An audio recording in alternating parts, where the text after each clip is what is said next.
I'll start the Thank you. meeting at 7:07, and I will take it. Well, do I have screen to share? Am I co-host?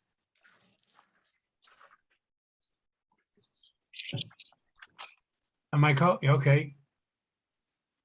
Okay, you're all set. One.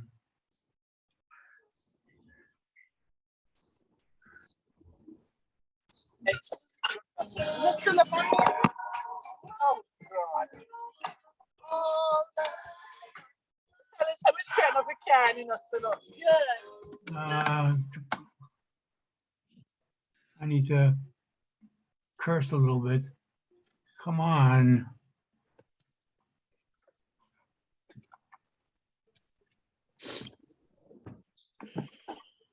Did you want to share the agenda, Marty? I wanted to share what I had set up, but I'm on my wife's machine and it doesn't like using Word for some reason. Although Okay. the Wi-Fi is better. Okay, I made this choice. Okay, so attendance wise, I am here, Sylvia is here, Kelly is here, Lisa is here, Rosemary is here. Steve was here. But he's not here now. He's there. He's here. Here, okay, welcome, Steve. Hi. Welcome back, Steve. David, Omar, is Omar here? In voice only. So Omar and Dan. Okay, so we have, the meeting has started. We have an agenda. First item on the agenda is to welcome whatever guests we have, and I can't do both at the same time. So whoever's here, who's a guest, please identify yourself.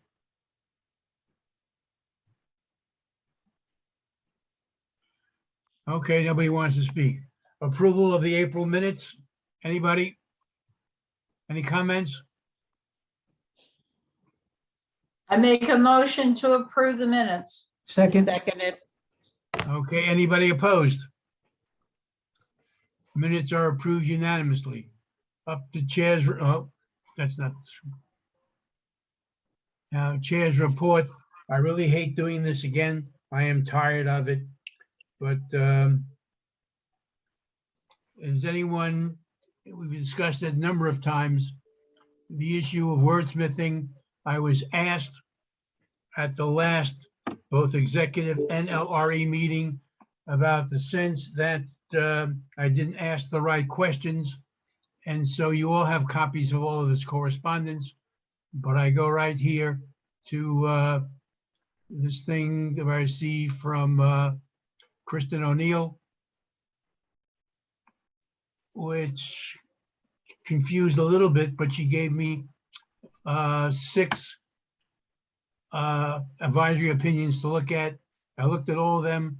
I was most impressed. Did I make the correction here? No, I didn't. Thank you.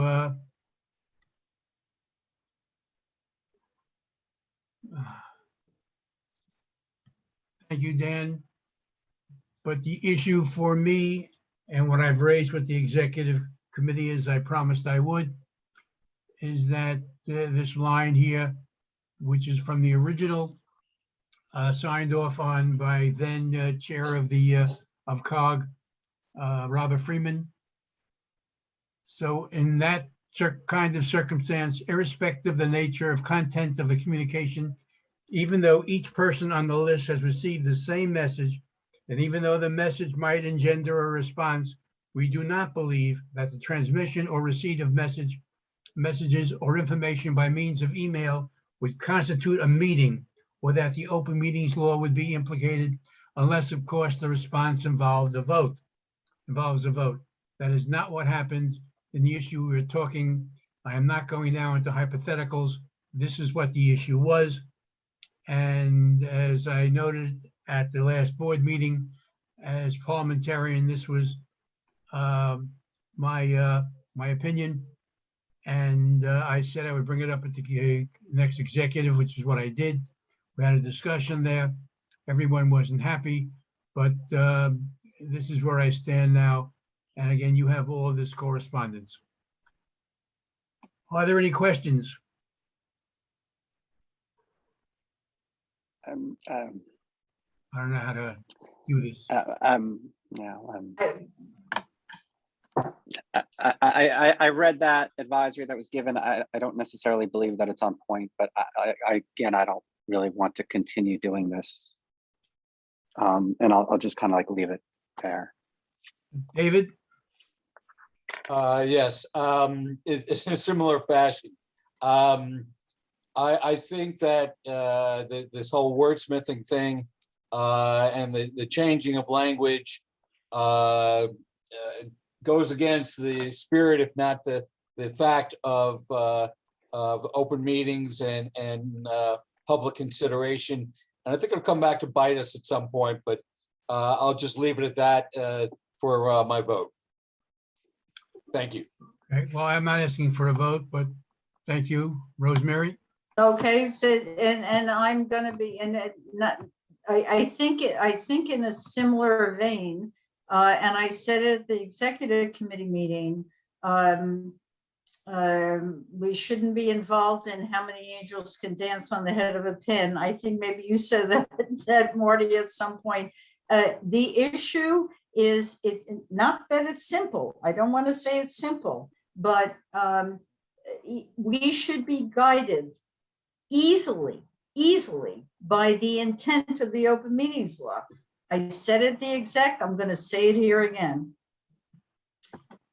We should not, the open meetings law exists not to tell the public what the vote was. The open meetings law principally is to have the public see how decisions are reached. That is the importance of the open meetings law. How are decisions reached?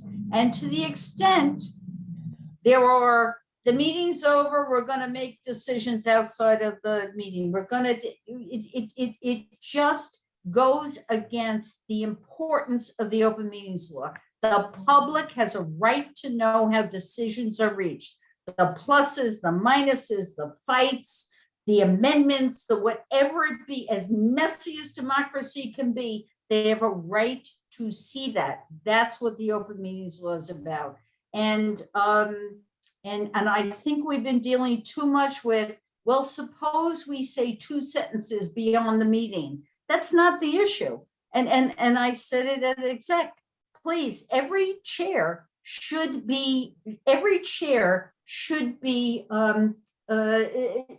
invested in an interest to have their discussions public. There's nothing more. I mean, that's as simple as it gets. It's as basic as it gets. Make your discussions public. Stop with the outside of. We're spending all our time. Can you cross your T and dot your I outside of the meeting? Stop with that. Have your discussions inside the meeting. I don't mean 100%. I don't mean that, but that is so. Again, I've gone on too long. I'm sorry. Yes, you have. I said okay. I'm You said sorry, it. Marty. You said it. I heard you. Okay, I heard you. Let me just finish. One more thing. I know, said- I heard you. Okay, well, maybe everybody else didn't. I said this on day one of this, like months ago, I said this. Okay, and I kept quiet and I said it at exec because it was coming up. Now I'm saying it again because it feels like it's final. Sorry, I said it a long time ago. Nobody listened to me. Fine. I said it again in exec and I say it here. I feel very, very strongly about that. How Sorry, many I'm times in the past- I'm sorry, Marty. I'm sorry if there's, okay, there you go. How many times in the past, and I'll use Chuck again, how many times have we agreed in principle to a resolution, and over the course of the time between, maybe even overnight, over the course of the time from land use to the board, has Chuck wordsmithed and created what wasn't there before? But we all agreed in principle. We do it all the time. In fact, David, you were part of the last one, which was the one on the homeless shelter. So we've done this, and I appreciate your comment from day one, Rosemary. I want to move on. More than fine with me, Marty. Thank you. That's my personal opinion. Great. Oh, here we go again. Shoot. Having said that, there was an issue at a subsequent meeting. And so I just put this out there. Oh, come on. I should have known better than use this computer. Marty, is this really, do we really need the documents? Or can you just talk to them? Well. Okay. If it goes again, I will surrender. Okay, the next. I put this together. I believe I sent you all a copy. If not, I will. And that is, this is the process. The question was about, again, T&T minutes. What do the minutes reflect? What was voted upon at the committee or what was voted upon at the board? And the process is the minutes reflect what took place at that meeting, at that time. And the subsequent meeting minutes can reflect that the resolution was changed, how it was changed, what the board did, anything else after that. But I just want to put that on record. The next item, I'm sorry, Marty. I'm just a little bit, I just want to be clear on what we're saying. Which minutes, which subsequent minutes are you saying that it was changed? a committee has a meeting. In Yep. principle, a resolution is agreed upon. Okay, That is somehow between the time it leaves the committee to the time it's voted on at the board, Mhm. may be changed by a comma, may be changed by a paragraph, may be changed by 7 whereases. The minutes Okay. of the meeting reflect what took place at the meeting. Yep. The subsequent meeting of that same committee will report that the resolution went forward and was changed, and this is how it appeared before the board and the board's vote. Why would they even need to do that though? They may want to, it's their choice. Certainly, the board minutes reflect what was passed. Yeah. Guidelines. We finally did the guidelines. The guidelines were worked over by Lisa to make it more in conformity with the board manual. I thank her for that effort and that time. That format was shared with the executive committee, and that format was shared with the full board for possible discussion at tomorrow night's meeting, depending on how time plays out. I don't want to spend too much time on it, but I want to thank Steve, who spent time going over it and making suggestions for how it could be improved. And as I've notified Steve, I adopted most of what he suggested. I thought they were all good ideas, but I don't want to share the new copy until I hear what takes place or if other people have input, so I can conglomerate those all together and share those all together. Okay, now, you're the first ones to hear this. There was a meeting this afternoon called for by the Deputy Borough President, and the Assistant Director of COG was supposed to be present but was not. And these are some of the items that came up for discussion. And just give you a heads up, tomorrow night there will be a public meeting at 6:30. I suggest all of you attend as best as you can. There will be a vote taken at the public meeting concerning the hybrid model. I guarantee you, based on rereading the meeting that took place at the executive last week, the conversations that took place at this meeting, that this thing was no present, was no gift. It was designed for us really to turn it down. I have no idea why the legislature, state legislature came up with it. What you basically have is they're offering us, I call it ice in the winter.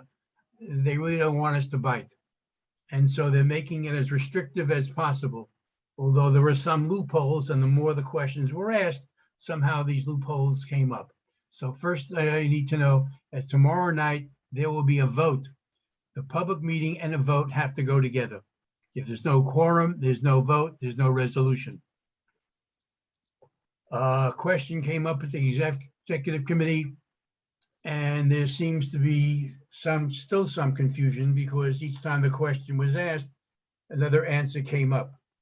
But basically, our resolution should have, and it's not in its final stage yet, it's still being worked on based upon this afternoon's conversation.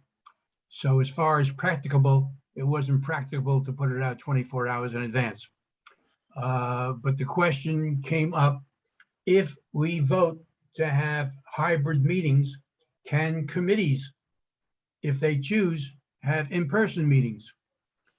And the answer seems to be, and the resolution will say, that it will be somewhat discretionary on the part of the committee or the board. Once we've approved the option of having hybrid meetings, then it could work out that if for a given time, for a given reason, that meeting is not possible to be held, such as a person does not have the facility to bring the equipment to a meeting so that it can be used. The chairperson who's responsible for conducting the meeting doesn't feel that they have the technological wherewith to actually put it into practice. Any number of possibilities. It will be discretionary based on our resolution. However, if a committee or the board is going to have a hybrid meeting, then it's extremely important that the notification about the meeting indicates that that will be the option. And that's the question of notification. Question came up about transcription. That seems to be confusing too. However, I don't know if Tanya is still on, but the issue with transcription seems to be resolves itself in that Zoom provides for, and we didn't use, we use WebEx. WebEx provides for, if you click the right button, the machine will not only record as we're doing tonight, but will also develop a transcript of who said what and when. So it's an ongoing transcription, which those of you, and I have used the dictating feature of Word.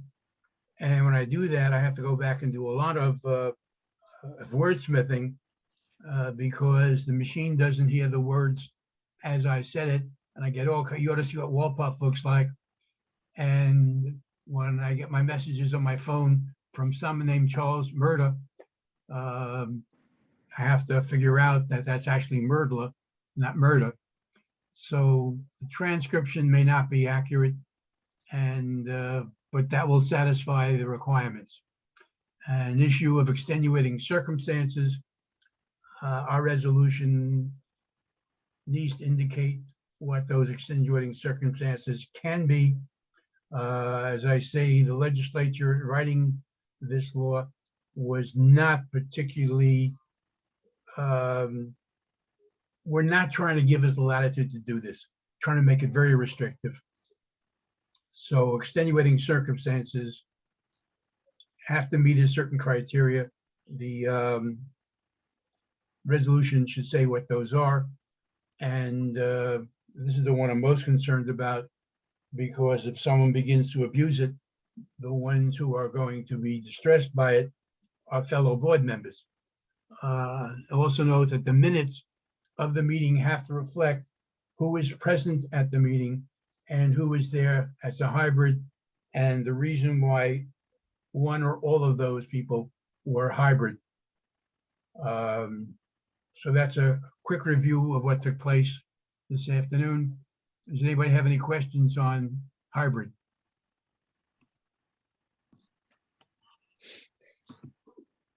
Oh, yeah. Okay. Anybody?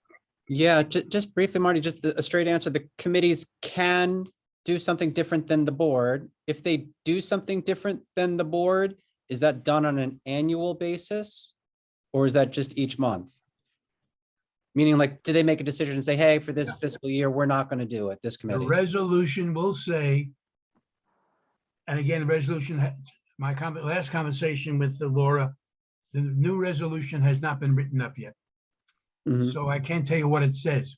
But basically, the committee, the board will have discretion which to use. The big issue here is making sure the public is notified that if it's going to be hybrid, they know it's hybrid. And if it's going to be in person, they have to know that it's all in person. There was a biggest discussion about what BronxNet does, could do, should do under their contract. And is their contract wide enough so that they can provide some services? And if we talk about BronxNet or any other possibility, that would be exclusively for the board meeting, not for every one of the hundreds of committee meetings of all the committees, of all the boards in the Bronx. Did I answer your question?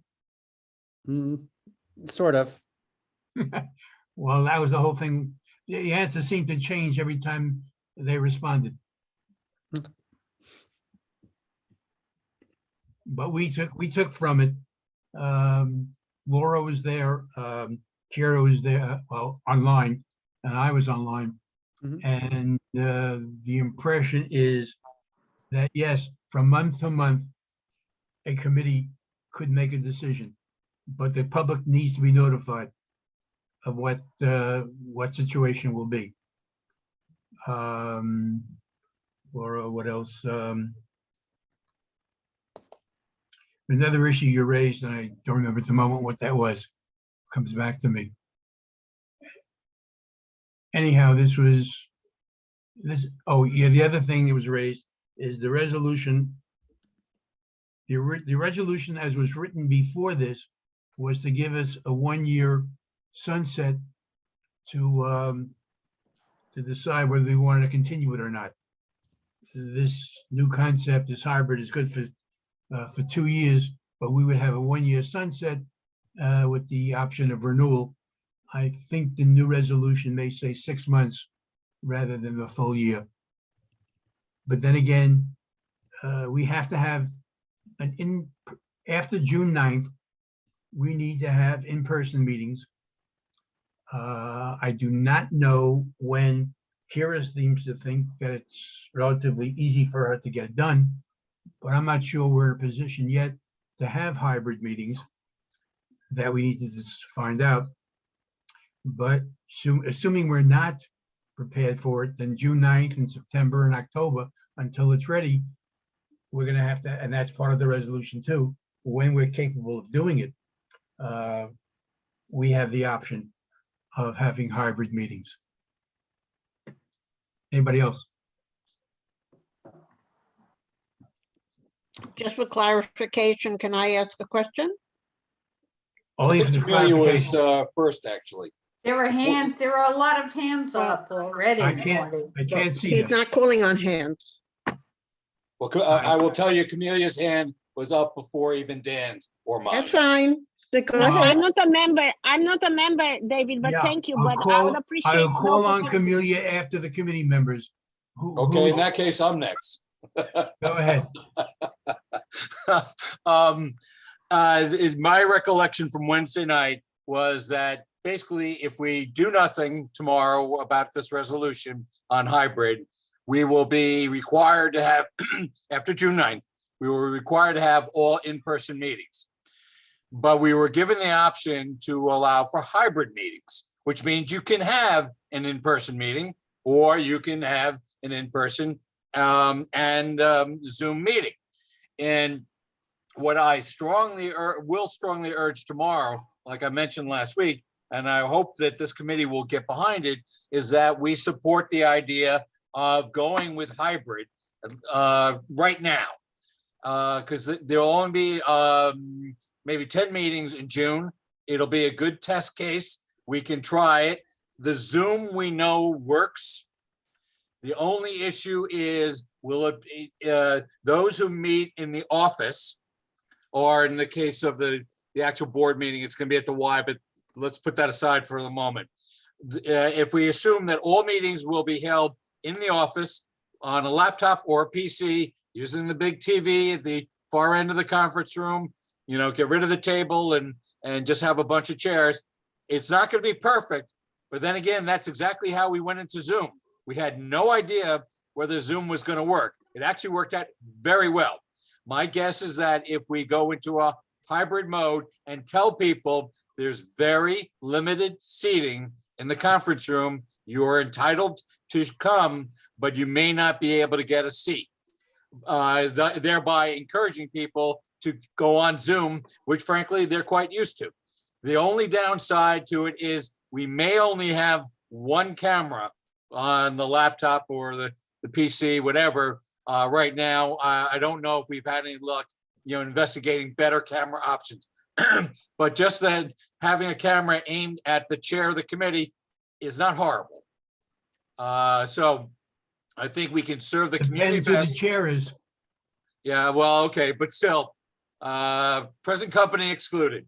I think having a camera just facing the chair and enabling all of the community to still get in on Zoom, I don't think we're going to have in the month of June. I sort of doubt we have any heavy agendas that are going to have 212 people show up like we've had with some other meetings. But even if we do, if we allow for Zoom, then we are covered. And yeah, there are going to be hiccups, and we tell the community we anticipate hiccups, but this is the best way to adapt to the recently passed rule from Albany. I really think that we as a committee should encourage that tomorrow, maybe even write up our own resolution suggesting that we support the hybrid resolution. Thank you. Rosemary? Oh, good. Oh, my goodness. Am I talking? I'm here. Oh, my goodness. Okay, good. That's your 5 minutes are up. You've already taken Oh, it. yeah, there you go. Sorry. I have to say, this is, everybody should take like a little step back here. I mean, we are being asked to make decisions very quickly that have very big implications for our community board and for our community. Very big decisions, okay? Why are we not asking for money for this, okay? As far as I'm concerned, everything that the this is a state legislature piece of law, right? Everything that they're doing is, I consider, an unfunded mandate, okay? I love those terms, unfunded mandate. Don't tell me what I have to do unless you're going to fund it. Don't put it on the back of a small community board to do this for the community unless you're going to goddamn fund it, okay? This is an unfunded mandate. Years ago, okay, I hate to go back years ago, but actually it was in my term as on this board, City Council had proposed a piece of legislation that would mandate community boards to, it was, I don't think it was visual, but it had to record every single of our committee meetings and everything, okay? And we, as a community board, took that up as an issue. Go look back in the record. We endorsed it, but they had to fund it. We were not in favor of it unless they funded it. Yes, we love doing this. Yes, fund it, okay? You cannot take it out of the back of a community board to do this. And that is what I'm looking at here. There is an awful lot of things that have to be done that's gonna cost money. Now, my number two comment, I'm fearful that we're not going to be able to do it. That's my fear. And I say that with no evidence, no anything. That's my fear. To take a bite out of this and say we're going to do it without the funding, without having done it before, I'm fearful we can't accomplish it. I'm not sure that says we back away from doing it, but I'm very fearful that we can't accomplish this. Those are my two comments. This is an unfunded mandate, and the government should come up with money to give us the resources to accomplish what they put down in law.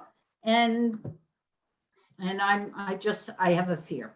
Thank you. Phrase Thank you, unfunded Marty. mandate. Thank you. Thank The you. phrase unfunded mandate was used several times this afternoon. The borough president was asked to find money. The whole question I mentioned, BronxNet, they're funded by the city. And there are other BronxNets or other names throughout the city that their contracts are coming up and they need to focus on perhaps serving the communities better than they are now. Camelia? Yes, thank you, Marty.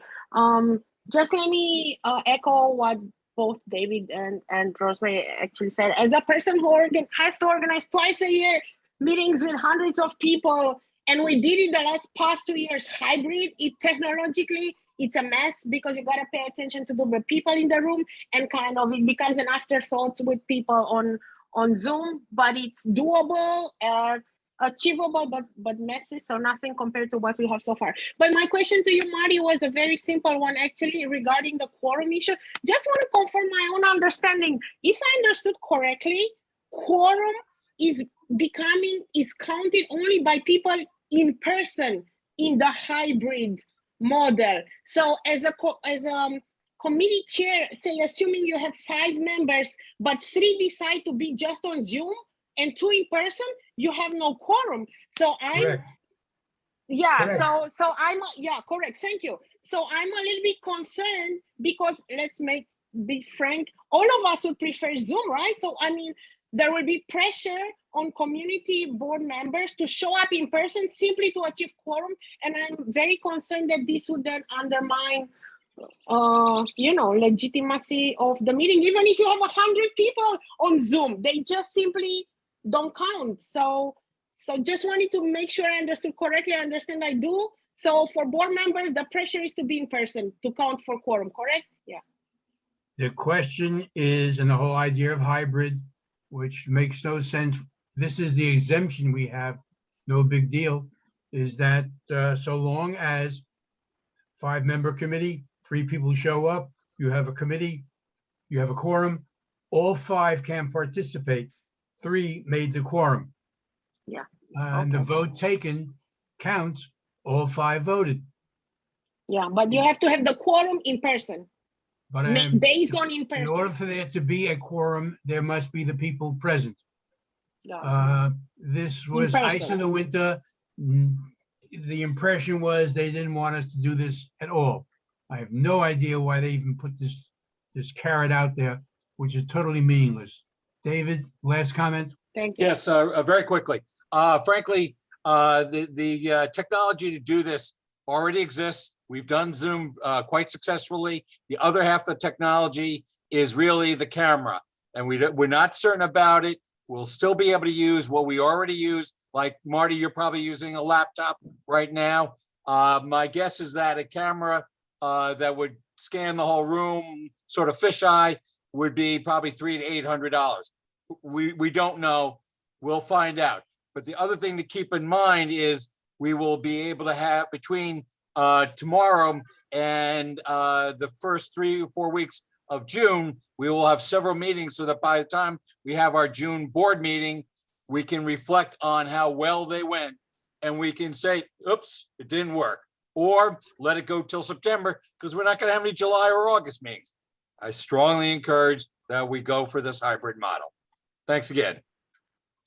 I don't know how the hybrid works. Ed Green at the exec says his union, they have hybrid meetings all the time. The letter I sent out to the board, at least executive committee I sent out, was the question of, I am presuming, and I don't know, that the population to attend a union meeting is known. So if there are 50 or 75 people who attend the meeting, whatever the number is, then they know how to accommodate for those 75. I don't know if we have the capacity to have Well- 150 community members also have their faces and be heard. In addition, people have to see faces. Couple of I you- understand that. A couple of you right now have your names up. That's not allowed under the hybrid model Okay. because you have to see who is actually voting. Will the phone become a problem if you call them by phone and I can't see your face? But It's Marty, weird. we've done this. I remember at least 212 people participating by Zoom, at least. Okay, so we know that Zoom can accommodate hundreds of people. That's half the technology. The other half is the laptop or the personal computer in the office and the camera. The only, But you've made a presumption I don't go along with. We have What's a that? giant screen TV and we put on 90 faces on there. So you have so we'll all be able to see all 90 faces. I don't know what I can see if it's faces that small. And I'm. I think half it's a room max of away. 49, actually. Actually, it can be increased. Okay, All right, but we're off subject because the question of technology is not our concern. The question is. well, if it no, the can be. question, no, it's quite germane because that says whether we can or can't do this. It's going to be identical to this meeting. That's. The no, question I- is, can we see anybody other than the chair? And then I Okay. think it's a worthwhile gamble for June and maybe July and August. And then we can visit it again at the end of June or in September. That's my Okay. recommendation. Thank you. Well, you'll have a chance tomorrow night to express your recommendation Yep, and vote. understood. Thank you, And Marty. and hopefully there will be a quorum. Where was I? Was I here? Yes. Moving on. What happened here? Yeah, okay. Rosemary pointed out, and I want to go over the details again.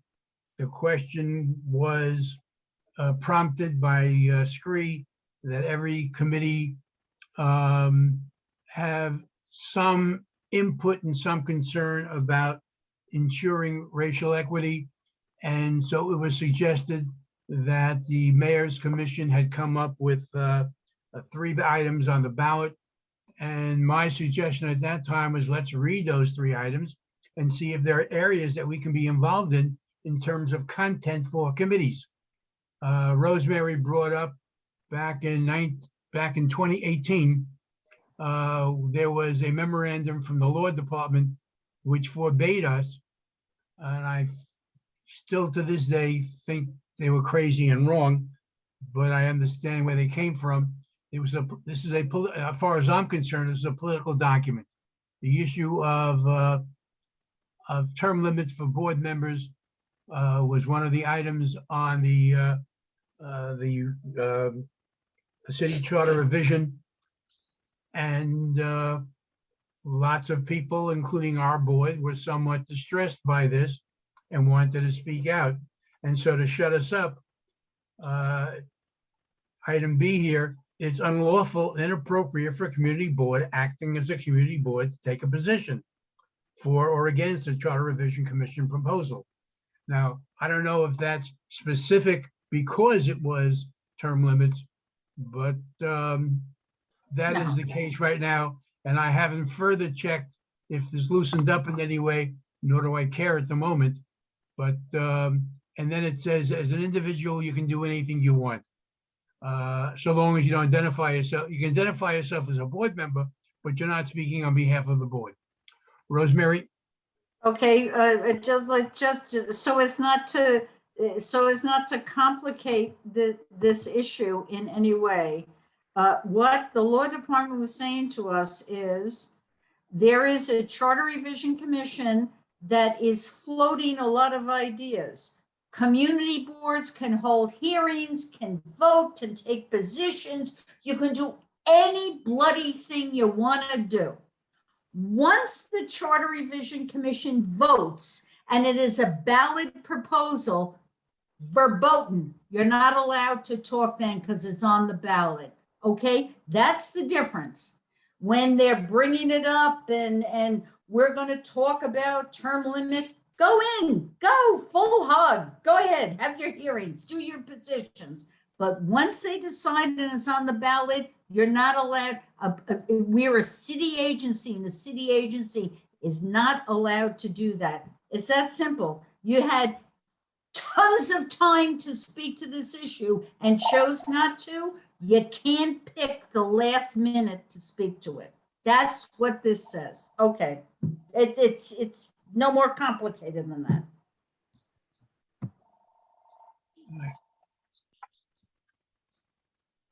Hello, please leave a message after the tone. Okay, I'm sorry. Okay, so the issue before us, as Rosemary just pointed out, we can't speak to it. It hasn't changed any. And again, the impetus for this was not to take any position relative to the mayor's commission ballot items, but to find whether or not there was some avenue where any committee will want to pick up and say that's a good thing for us to follow on. Whatever, it's done. I sent out 2 copies of the legislative spreadsheet. I hope you received them both. The first one I sent out was the full document. I only got about a quarter way through at that time with highlighting the things I thought was important. I don't, and I sent that one today, and where I completed all the items. I have about 115 of them, which I thought was interesting. It doesn't, the fact that I thought it was interesting is totally irrelevant because I may have passed up a lot of things that at the moment I didn't think was interesting, and things I added in because I thought a committee might want to look further into them. But that's their choice, not mine. I still don't understand. I asked the question of Eric when he was with us last month, why the city council just willy-nilly brings up resolutions or what have you, which says they want to amend the city charter, when in the previous conversation, how hard it is to establish a city charter in the first place. So I don't understand those at all. There are several land issues that came up, which I thought was interesting. A building wants to go up, a building use wants to be used for, and the current zoning doesn't allow for it. So there's a resolution before the city council to change the zoning of that building to allow for a thing to take place. To me, that sounds like spot zoning. But again, Rosemary is the expert on this, not me. But it just struck me of specific blocks and specific buildings being totally against what we've been told you're allowed to do. On C here, I find interesting and don't know if that's the issue or not. Am I reading it correctly? But Rafaela Salmonica introduced an item supporting the acquisition of the exterior place building for the Special Victim Squad. And that seemed the normal course of events. But then there was a second separate issue from our council member whose area includes exterior. And she wants the city council to review the entire item. If that's normal, I don't remember from my previous reading because I didn't look for this, but I think we ought to find out from her why she's raising this and if we're on the same page on this issue. There were 2 items condemning Russia for the attack on Ukraine. And there were 3 items which I discussed with Eric when he was here. 2 of them are already enacted and one was laid over, and that's the one we're still waiting to read. And that is, what are the rules and regulations concerning the opening of sidewalk cafes and the like? The only other issue I didn't raise here which I found interesting and didn't include it. And that is, there's a resolution in the city council to create a Jewish Culture Day. Not just the Holocaust discussion, but to look at the contributions of Jewish New Yorkers, contributions to New York and so on. The only reason I found this interesting was, one, because I thought I have an original copy of the Holocaust curriculum that was written some 20, 30 years ago. And apparently they're still talking about implementing something. And I read in the state that for years they've had a resolution come before the legislature, which constantly gets tabled.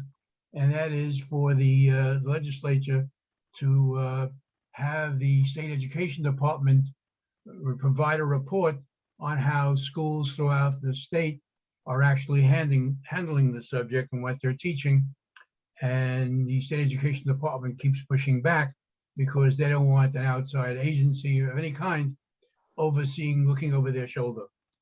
So those are the only items I'm bringing to your attention. You have the full spreadsheet, and any questions, raise them later with me or within the committees that are subject to those discussions. Rosemary? Yeah, it's Marty, that's exactly what I was going to say about item number 4 on the list concerning the sidewalk cafes and the city council. I have, you're absolutely right. The chair of our board has given this issue to the TNT committee. And I have asked the TNT committee, therefore, the following question. The courts have thrown out the approval for the outdoor sidewalk cafes, the outdoor dining, whatever. They've thrown it out because they did not do an appropriate environmental review of the entire proposal or project citywide. And my question to TNT, not that it's their job to answer, but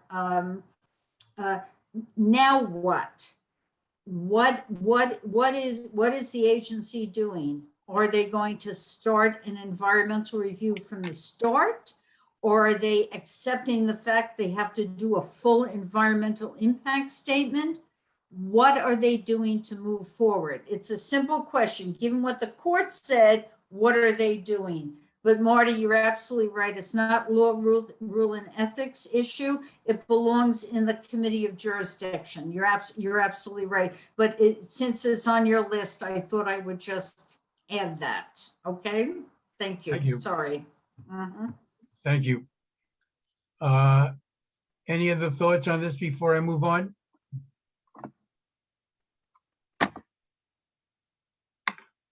Okay.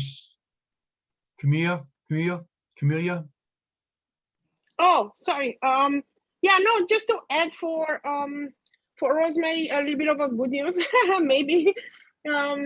Rosemary, so what I heard last from the Bids Association actually is the fact that the city lawyers were concerned with limitations related to the city charter. And also they will likely pursue a model very similar to the old sidewalk cafe model that required a revocable consent, meaning presentation of the business in front of the community board first. So I thought you would be happy to hear that. Thank you. The concept of revocable consent is driving the industry crazy because they're concerned about making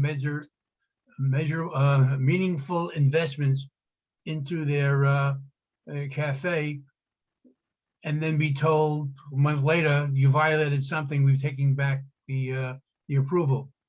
So that's another issue that the committee, TNT or whichever, needs to look into. And finally, I have one item from COIB, which I shared. And I know it amazes me who gets caught and why. So this SCA School Construction Authority engineer who had an outside position hired one of his subordinates in SCA, and city was not happy with that. So in a joint settlement, the engineer paid $4,000 for violating the city charter, misusing his city position by having a subordinate do non-city work. And the assurance specialist who got the job had to pay a $750 fine for taking the job. So, is there anything you've, under old business or new business, anyone wants to bring up?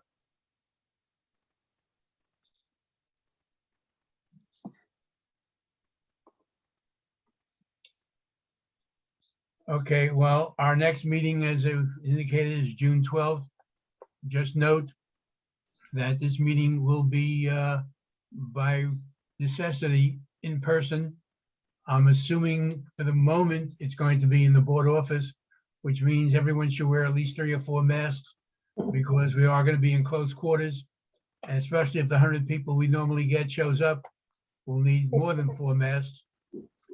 So it's just a heads up, or using what Rosemary told me when I first took the chair, we don't have to meet every month. So if there's no particular issue of major concern, we may just start a vacation early. And you can take your own pictures, facial shots, and do whatever you want with them. So any comments, thoughts, closing thoughts? Yes, Marty, you ratted me out. That's terrible. Well, I've mentioned that before, the first year, and we didn't meet every month the first year. that I was. Mhm. Well, I will lobby our committee members. Let's vote hybrid tomorrow night. Well, I don't know if you're allowed to do that. Is it a That's ballot right. proposal? I ain't offering you no money. If it's a Mhm. ballot proposal, you can't discuss it. Actually, you can as a private citizen. Okay, There Good night, being Grace. no Thank further you. business, I hereby adjourn the meeting at Good. 8 o'clock even. So Dan did not damage our meeting that much by forcing us to start a little late. We can blame him nonetheless, without a doubt. Mhm. All right, thank you all and have a great evening and look forward to Sure, seeing you everyone. tomorrow at 2 Right. meetings. Good Yeah. Good night. night, everyone. Good night, everyone. Take Good care. night.